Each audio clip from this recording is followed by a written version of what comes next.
The month is officially over, and that means it's time for a wrap up.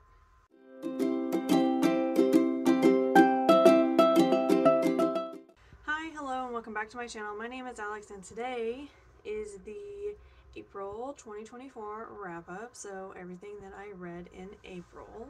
I actually got a lot of reading done in April, which was super exciting, even though I've been really busy the last couple of weeks. And I got an extra good surprise for April that I'm happy to share with you guys as well. Before we get into it, make sure you hit all the buttons down below so you know when I'm posting. I post every week, and all we do on this channel is talk about books. So if you like listening to people talk about books, here I am every week doing just that for you. So this is going to be the books I read in April with the ratings. Quick second to go over my rating system. 5 stars means it was the best of the best. I had no issues. I loved the book, and I'll happily recommend it to anyone and everyone. 4 stars means I still really liked it, but there were a few issues. Maybe it was pace, maybe it was plot, something like that. But I still really enjoyed it. 3 stars means I didn't like it, but it was a subjectivity issue, which means it probably just wasn't meant for me. It wasn't my genre, my style, whatever. Like, it probably was a perfectly fine book for somebody else, but it wasn't hitting for me. 2 stars means there were some serious fundamental issues. I didn't like the book, and I probably won't recommend it. 1 star is worst of the worst. It was so bad that I probably won't even read the author ever again. There's only been a few books over my extensive reading history that have gotten the 1 star, and none of those are this month. So let's not waste any more time, let's get into it. Okay, so the surprise for April was that the Waubgeshig Rice book came in, and I was so excited. If y'all didn't know, I read Moon of the Crusted Snow, I think it was 2 winters ago, for Indigenous Heritage Month, and I absolutely loved that book. And then immediately after I finished it, I found out that Waubgeshig Rice was writing a sequel to that book, which is Moon of the Turning Leaves. I had to wait and wait. They finally released that book November of 23, and like as soon as I knew that it was released, I got on my library and I put it on hold. They hadn't even ordered it yet. Like, they were showing it there like they had it on order. So I was the first person on the list for that book, and I was the first person to receive it through my entire library system. And I am so excited to say that that was the first book that I read in April, Moon of the Turning Leaves by Waubgeshig Rice. I was the first person in my library system to get it, to check it out, to read it, and I'm so excited to share it with you guys today. So, after all of that, what is the book about? Well, Moon of the Crusted Snow is about a worldwide apocalypse, or at least they think it's a worldwide apocalypse. We're starring this reservation that is in like North America or southern Canada. I'm pretty sure it's in southern Canada, like near the border. So the whole reservation goes under. No power, no nothing, in the fall time. And they don't have any communication with the outside world. And so this is sort of a story of survivalism for this small Indigenous reservation in southern Canada as they try and get the rest of their people home and survive through the winter. And of course, there are people that seek refuge with them that are not really the type of people that they want in their reservation. The way that Waubgeshig Rice made me care about every single person in this book was so astounding. We mainly focus on Evan Whitesky's family, who is like, he's not an elder of the tribe or anything like that, but he's someone that is so well known by everybody that they refer to him as sort of a leader in their community.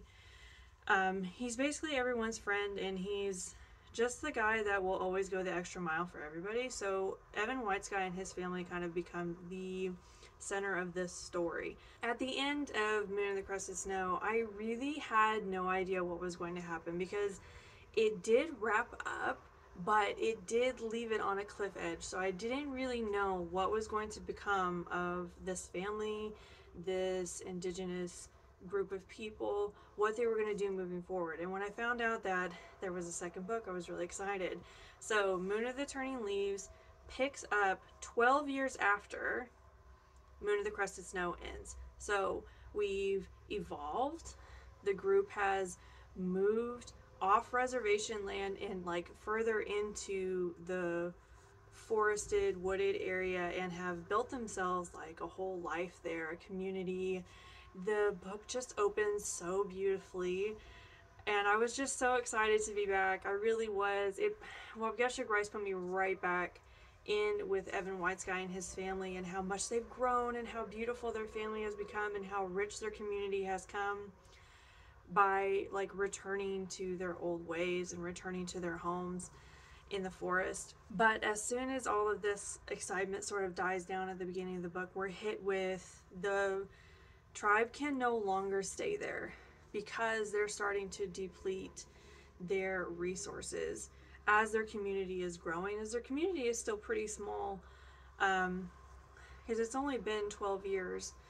But as their community is getting bigger and they're getting more settled into the land, it's harder to collect enough food and resources for their people. So Evan Whitesky and a few other members of their tribe, including some other key characters from the first book that were just, I was so happy to see back on the page, and his daughter, who is now between 16 and 18, they decide that they're going to try to go back to their original homeland from their original peoples before the colonization migration happened. So they're going down to the Great Lakes area, which is the original place where the Anishinaabe people were from, and they are going to try and resettle there. So they're sending out, basically this is a scouting party to see what's left of the world, what's still happening out there, and if they can get to their original resting place and start again. It was wonderfully done. Again, Waubgeshig Rice made me care so much about Evan Whitesky, about his family, about their community. I loved the characters on the page. This was super exciting, but you really had to wait for it. I would say the first 100 to 150 pages of the book were really pretty slow, but I was really invested. Again, I was really invested in the people, and so that kind of helped me go along. But a lot of the more like exciting and like action-filled things were happening towards the second to three-quarter parts of the book. So I really did have to wait a little bit to get some things. It just seemed like for a long time we were really just existing with this group of people. In the end, it really was just beautifully done. Waubgeshig Rice like blew me away again. I was so amazed at how much I cared about these people and how much time we spent on the page with them. And yeah, I don't see this spawning into a third book. I really do feel like Waubgeshig Rice closed the door on this series very cleanly at the end of this, and with a lot of hope, like for what's to come for this whole community of people. But I don't think he left it edgy enough for there to be a third book. So I think that this is the closing of this, but I'm not going to speak on that too soon, because that's what I thought after the first book, but then he made a second one. So yeah, I'm just going to say that I really enjoyed it. If he does make a third book, I really have no idea what it would be about, but I'd read it. I would read it.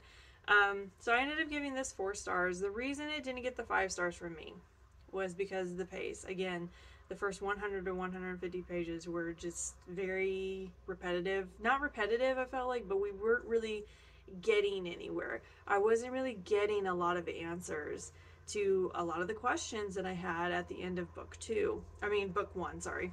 There were also just some character decisions that were made where I was just like, I don't really know that we needed to do this. I don't really know that this was necessary. Why did we decide to do it this way?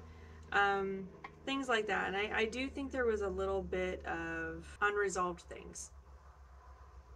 I think there were some unresolved things that I would have loved to see resolved or mentioned or talked about, but they just weren't. So yeah, I got the 4 stars. It was still so good. There was so much beautiful culture in this book, so much beautiful writing. Again, the way that Waubgeshig writes makes me care about his characters was just very emotional and beautiful. So yes, I highly recommend it. The next book I read in April was The Patient by Jasper Dewitt. This book was like everything and also nothing that I was expecting. I don't really even know how to talk about this book. This one was weird. Okay, just let's do the premise real quick and then we'll get into the weirdness of this book.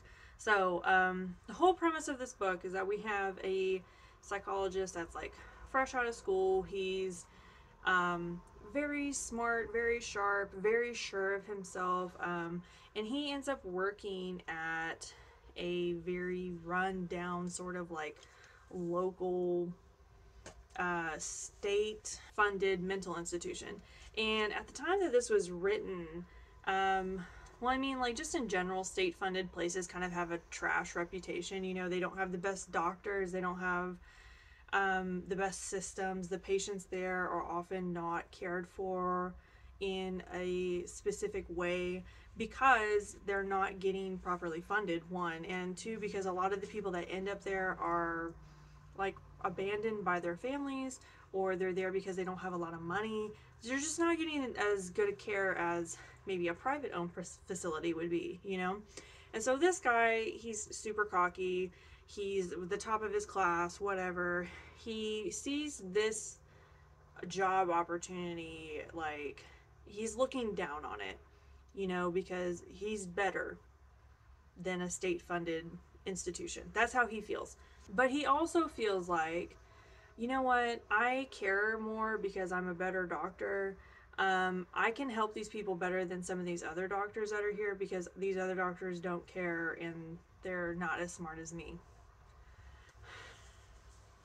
Okay, so let's just start with that. He's a bit much, all right? And he was full of himself, and he openly admits that, like, a lot, that he was very full of himself. This was written in, like, past tense. Anyway, there's a patient there that's been a lifer. So this patient has been there since they were, like, 7 or 8 years old and are now, like, in their 30s. And no one has been able to diagnose him. Every doctor that this patient has interacted with has died by their own hand or has been institutionalized at the same state-funded institution that he's at. And so basically what they're doing is just holding him there because nobody can interact with him without going crazy. And so this doctor shows up and he's like, you know what, I'm going to find out what's wrong with this guy and I'm going to get him the help he needs because all these other doctors are just too scared to interact with him. And that is the whole premise of the story. Him interacting with this patient and diagnosing him because he feels like he's the only one that can reach him.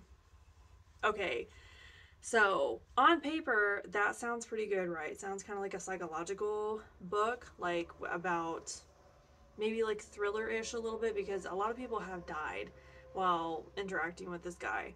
So the weirdness of this book, number one, the way that this book was written was just not for me. It was really written like a Reddit post, okay? Like it opens the book and it says like that this doctor is posting on an open medical forum that's sort of adjacent to a social media platform. So immediately I'm thinking Reddit, right? And he just posts, so it's a lot of him remembering things and like writing down what he remembers. Not a lot of dialogue, a lot of description, a lot of him just sitting there telling you a story. Like it, yeah, that's exactly how it felt. Just him sitting there telling you a story. And so the movement, the pace on this was just not for me. I felt like we were just struggling along the whole time. This had way more of a supernatural edge to it than I wanted. I really was expecting a psychological thriller, and it ended up being more psychological horror, which in general, I like psychological horror, but that's not what I signed up for. Do you know what I mean? I wanted something different. And then when we introduced all of this supernatural stuff in there, it felt like it came out of left field. I felt like it wasn't fleshed properly, and I feel like it was lazy the way that it was just sort of thrown on the page. And by the end of it, I just had so many questions.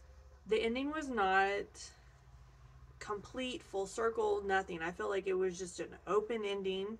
And this was not the time for an ambiguous ending. Ambiguous endings are for contemporary romances and things like that, not horror books. I didn't think an ambiguous ending was the way to go, honestly. But here we are. I also felt like the secondary characters in this book were being so intentionally obtuse that it was frustrating. Like, they were being so intentionally misdirective and untruthful that I was like, what are we even doing? What are we even doing? What do you mean? You're just gonna sit there and lie about things over and over and over again? It just seemed so intentionally misleading that it was like Dewitt was just laughing at me a little bit. I don't know. So I will say the gore was done pretty well. The gore was pretty decent for this book. But again, I didn't go into this expecting a horror novel. I went in expecting a psychological thriller of some kind, or just a psychological book. I was disappointed. I ended up giving it 3 stars because the premise of the book really didn't end up working for me. It just really wasn't what I signed up for. The writing style was also not for me. It felt very slow. I had trouble engaging. I had trouble staying interested in what was happening. Once the supernatural aspects were kind of added to the book, or I guess you would call them more like paranormal, I don't know. It really towed a fine line there. It just really wasn't what I wanted, and I was just disappointed. And again, the ending, what ending? What ending was this? So yeah, I'm just gonna leave it at that because I probably could complain for a lot longer about this book because I just don't know. I don't know. It started out with a lot of hope, like promise, and then I don't know. I finished it very quickly because it is short, and I knew that like once we reached a certain point, I was like, I just gotta push through this because I want to move on. And yeah, so here we are. 3 stars. Do with that what you will. The next book I read in April was The Children of Red Peak by Craig DiLouie. Okay, so I talked about how I read Craig DiLouie last October. He was in my horror lineup. He wrote episode 13. Okay, that book was super interesting. Okay, I really liked that book. So when I saw this book, this Children of the Red Peak is about a cult, and also that Craig DiLouie wrote it, and I was like, you know what, I really did like episode 13. So let's just give it a go. Let's see if I can get it. So I got it, and I saw. So the whole premise of this book is that there is a mystery about what happened to this cult, right? Basically, there were, I think it was 5 children survived this huge massacre of this cult, and that's it. Like, they go to the desert to get these kids help of this cult, and like there's basically blood everywhere. The place, like, they have these like little houses and stuff and a church all set up, are torn to pieces, and there's just 5 kids that are just there saying that the end of the world didn't come, and there's no bodies, but there's about 100 people that are just gone, and they don't know where they went. That's the start of the story. That's what the meat of the story is. So we're tagging along with these 5 survivors. It immediately cuts to them being an adults and going to one of the 5 survivors' funeral. She passed away by her own hand, and they have all come together after all of these years. I think it's been 15 years maybe. Yeah. And they're all just seeing each other for the first time after 15 years.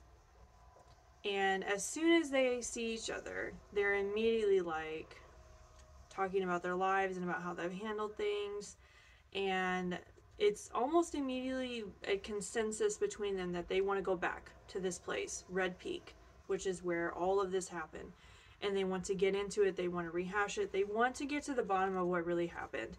Because they're all suffering in some way from the trauma of this event. They've not all moved on at all. Like, a lot of them have repressed, and a lot of them have sunk into their routines and things like that to deal with it, but they've not, any of them, gotten over it, and none of them really know what happened that night, and so they all want to go back and revisit. And that is the pinnacle of the book, them going back to Red Peak to find out just what happened. Okay, so a lot of things about this book. I think Craig DiLouie made a lot of really good decisions about the writing for pace, because we're jumping back and forth between where this group of people are now in adulthood and how they're dealing with the aftermath, even after 15 years of what happened to them, and we're jumping back to the past of the weeks moving up towards the massacre that happened at Red Peak. So we're starting to see how this community, which started as a beautiful commune of people, and what led it into it turning into a cult where so many people ended up dead. It was utterly fascinating. Now, my biggest complaint, it was so long. It really didn't need to be that long. I say that, but like, it felt long. Even though Craig DiLouie was keeping the pace up and keeping me interested the whole time, like, it was very page turning. There were just a lot of chapters where I was like, can we move it along? Because why were we lingering so much when, like, the whole point was to find out what happened, right? I felt like we were lingering for a really long time. And I do remember this also happening in the episode 13 book, where I felt like the pace just, sometimes it just slowed to a crawl so suddenly, and then it would pick right back up again. There were a lot of very similar themes in the Red Peak book and the episode 13 book. A lot of very similar themes, and so I'm beginning to think that this is just Craig DiLouie's jam. If you like, this is another one that ended up being like kind of supernatural, but if you like that question, those questions of where do we go when we're not here anymore? What happens to us after we die? What's next? This hit a lot of high notes, just like episode 13 hit a lot of high notes in that same arena. So if those kinds of things interest you, and again, there was a lot of supernatural stuff happening in this book as well as in episode 13, there were a lot of themes that were very similar between the two. So yeah, I do think that this is sort of the way that Craig DiLouie writes. Like, this is sort of his Roman Empire, if you will. Overall, I really enjoyed it. I do think it was too long. There were parts where I was just struggling through it, and the ending just, I don't know. It was really well, like, I knew when we were building up to the final scenes, I knew I was still heartbroken. I was still just messed up about the ending of this book. I knew that he would, I knew. That's all I'm gonna say. But that didn't make the ending any easier for me, and I think that Craig DiLouie really did something super cool with this book. If you can stand the pacing, I would say it's inconsistent pacing. If you can stand the inconsistent pacing, wow. Okay? If you like cults, if you like the questions of spirituality and belief and anti-belief and, you know, where we go when we die, if you like the idea of communes, if you like the idea of all those questions of what happens to our souls, are we a soul, anything like that, if you like that sort of vibe, I think you could probably enjoy this book really well. There's just a lot of existential dread almost in this book that just I vibed with. The characters in this book were all very unique, and Craig DiLouie gets a lot of points for that, because a lot of it I wasn't expecting. There was one character, we kind of hop around between the survivors to get different sides of the story, but there was one character in particular that we didn't hear from at all. And I think that was a big mistake. I really would have liked to have seen that character's perspective way more. And we didn't get any of their perspective in the book. So yeah, that was a little bit of a disappointment. I ended up giving it 4 stars because, again, it had a lot of really cool themes that I ended up liking. I thought that the whole idea of it was really incredibly well put together. I think the pacing was just not for me, and that was an issue. And then not getting to hear from one of the characters was an issue too. But yeah, I do recommend this book. Craig DiLouie will probably continue to pop up for me, but I do know now that he's a bit of a dense writer, so I'll only add him when I feel like I have the time to devote to the denseness of the books.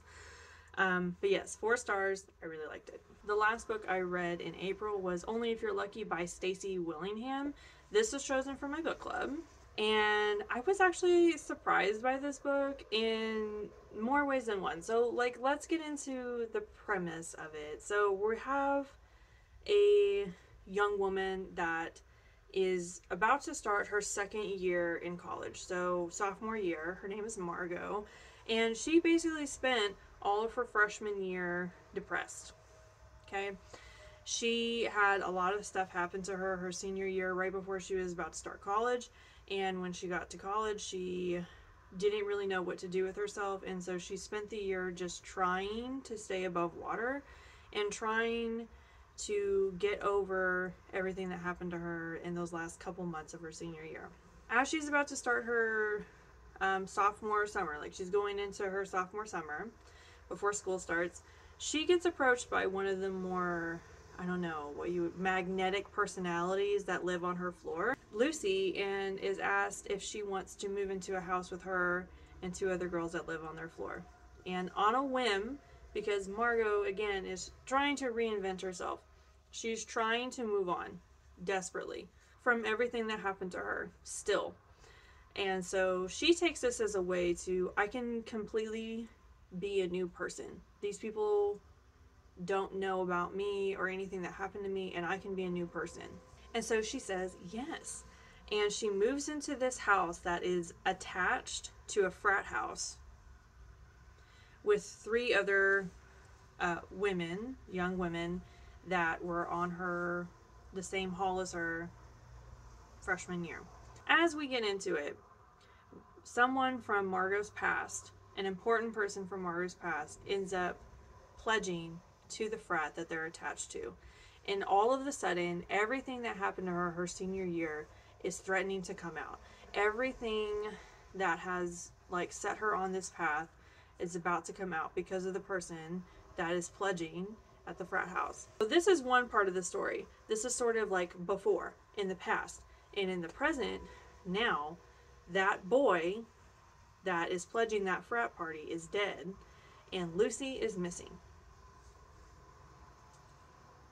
And so the whole premise of the book is to fill in what happened to Margot in the past that caused her to be this way. What happened to that boy that was pledging from the frat house, and where Lucy went.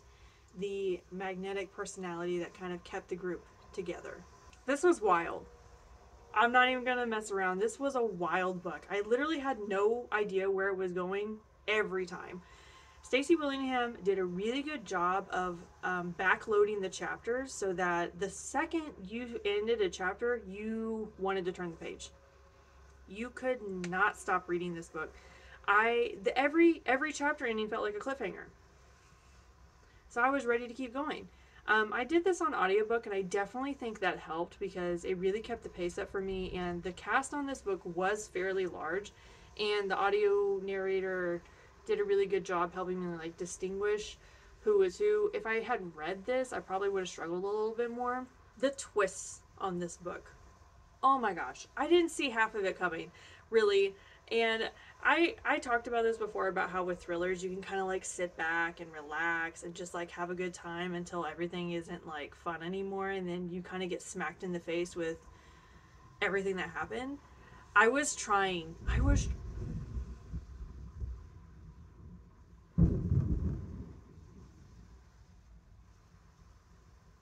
was trying to puzzle it out the whole time. I kept thinking, like, I tried really hard, which is like surprising for me because I really wanted to know if I could figure it out, and I was kept guessing until the last pages of the book. And that was brilliant. Like the twists in this book, so many, first of all, and I just wasn't expecting any of it.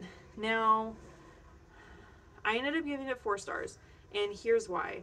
Because I think the length was an issue. Because I did it on audiobook, it really didn't seem that long, but I do know the actual book, it looks very thick, and there were pacing issues here and there. Like I said, I would say it was inconsistent. I feel like Stacy Willingham, like I said, she backloads the chapter, so it makes you want to turn the page. But I feel like sometimes it felt very forced. Like the backloading was so intentional. Like I knew like she was just stringing me along to get me to keep turning the pages. And I felt kind of used or manipulated, if you will, to keep turning the pages when it was like, you could have cut 3 of these pages out if you had stopped rambling about things we already kind of knew. But it was because she wanted me to keep reading, basically. And so, yeah, there were some instances when the backloading didn't work that well, and it sort of drug down the pace. And I felt like we waited so long to get the final outcome of everything. Like, literally everything came out in probably the last 20 pages. And that was a really long time. So you have to just sort of buckle in and hang on. But all the suspense leading up, like I said, I was trying to puzzle it out. I never got there. I will tell you this about myself in general. I have a lot of opinions about frat houses. I have a lot of opinions about Greek life. Okay? If you are also a person that has a lot of, I would say, negative opinions about this specific topic, this might interest you because it does expose sort of the seedy underbelly of this particular fraternity and some of their practices and some of the things that are going on. The whole theme of this book is that people are malleable. People, when they want to fit in, when they want to be a part of something, a group, like group mentality, you know, when people want to be a part of something so badly that they would do things that they wouldn't normally do simply because they want to belong with the people they're surrounded with. That was a very heavy theme in this book, and I think if that theme interests you,